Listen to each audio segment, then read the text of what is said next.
Story. An old love story happened in Sudan back in the early 1930s. A guy named Ali from Yemen used to come all the way to Sudan for his own business purposes. His business was all about buying herbs and Arabic gum that comes out from a tree called talh. Ali decided to settle down in Sudan, so he brought his wife and his son Ismail with him from Yemen. And he settled in Al Khartoum, the capital of Sudan, and kept selling his goods in Al Khartoum market, which was one of the biggest markets back then. And if you search about Sudan back then, you would understand how developed it was. As days passed by, Ali became famous around Al Khartoum market, and his nickname was Ali al-Yemeni. Ali got old and died, and his son Ismail became 20 years old and took the responsibility of his father's business. His mom died after that, and he became lonely. Ismail was a smart businessman, as his father was. He used to travel to a city called Sanja or Sanga to buy all the herbs and Arabic gum from its main source, with a cheap price to sell it in Al Khartoum market. His trip mostly takes from 2 to 3 weeks maximum. One of the days he decided to get married, so he rescheduled his journey to Sanga and went to a family that known with their good manners, and they knew him and knew his father, Ali al-Yemeni, so they approved his engagement with their daughter. And this beautiful Sudanese girl was 15 years old. She loved Ismail and how good he treated her. He even bought a house next to her parents so she doesn't miss them. Few days later, Ismail told his wife that he needs to travel so he can buy all the Arabic gum, herbs, and spices that he will be providing for this season. And he added, "I won't be that late. It'll be 2 to 3 weeks, and we will be together again." Ismail traveled to Sanga, and he arrived after a long trip. Ismail kept buying the goods from Sanga and roaming around as he always do. And the third day he went to one of the shops, but it was Asr prayer time, so everyone gathered in an empty yard and started to pray. As the prayers leaned down for the ruku', a guy with no manners touched Ismail from behind in a place shouldn't be touched.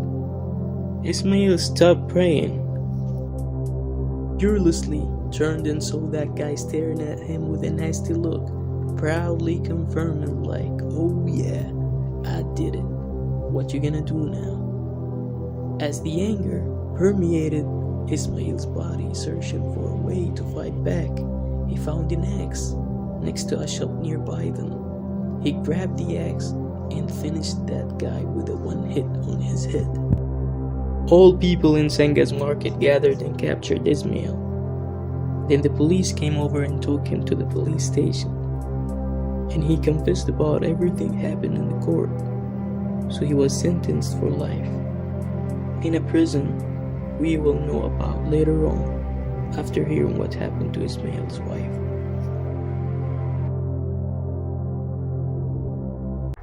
The young girl waited for 2 months. Then she started to look for Ismail in Al Khartoum market and everywhere around Al Khartoum, asking people and businessmen about him, and she couldn't find him anywhere. Her family felt bad for the poor girl and asked her to stop looking for Ismail and told her that he's a grown man. He knows the way home. One day, a group of people who are related to the girl's family came back from Sanga and told them about everything happened to Ismail. But they added that the family of the murdered guy are looking for the girl's family, and they wanted her to divorce Ismail. And the girl's family were scared because they knew that the family of that murdered guy are troublesome, and they cause problems everywhere they go. So they started asking their girl to divorce Ismail, and that she doesn't need him, and he'll be in jail for a long time. She refused to obey them, so they locked her in her room.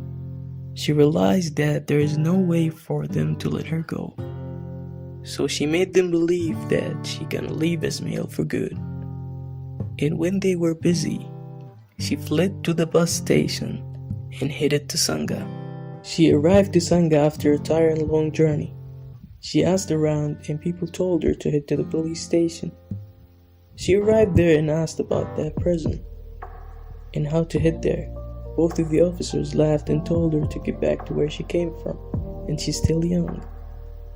And this prison she's talking about is located in the end of a horrifying jungle that no human can survive crossing the way to it. She insisted and asked them how far from here, tell me.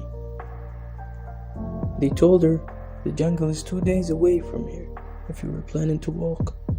By the time you reach there, it will depend on you.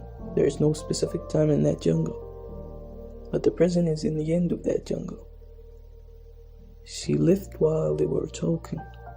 She walked 2 days until she has reached the jungle and got lost in that jungle for days. Then she reached the gates of that prison. The guards were afraid, thinking that she is some kind of dangerous animal. Until she got closer, they got shocked. How could a young girl like her to survive by her own in this terrifying jungle? She was exhausted, thirsty, and hungry.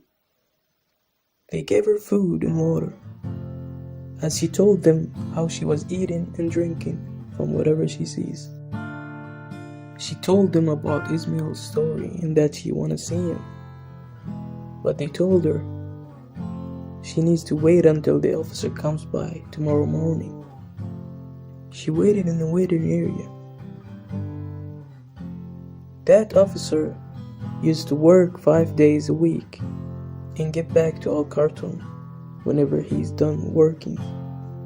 In the early morning, the officer was back from Al Khartoum. He heard her story and told her visiting your husband is impossible without a letter from court that allow visiting.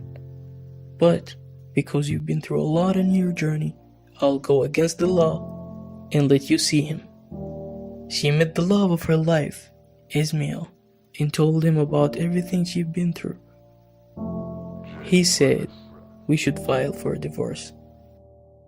She told him, I'm not leaving you, and there's no way I'm going back to Khartoum. My family will kill me, and it's only 20 years. I can wait. I don't think this kind of girls still exist. She would leave you for 3 years of being in jail. Anyway,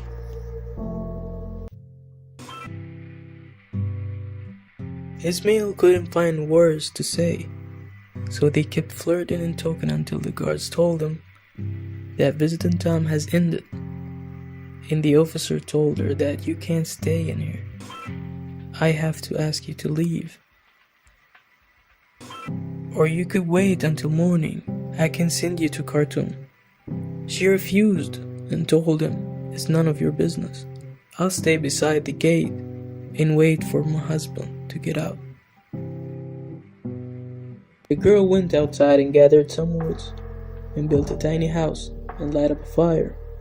She stayed there waiting, and as the officer and guards were going back home, they started to bring things for her, such as sugar, food, and kitchen utensils and home supplies. She started selling tea to the visitors and the guards. As days passed, she started to buy everything she needs, and she started selling food as well. Then that tiny house turned to a small building, and then bigger to be a hostel, then a hotel. And the officer was allowing Ismail to go get out and help his wife in managing that hotel. They trusted him. Things were going the same, and Ismail was released after 20 years to see his children and the love of his life, who has nowadays most of the commercial buildings in Al Khartoum. in many hotels and restaurants around Sudan. Thanks for watching. Hope you like it. Bye.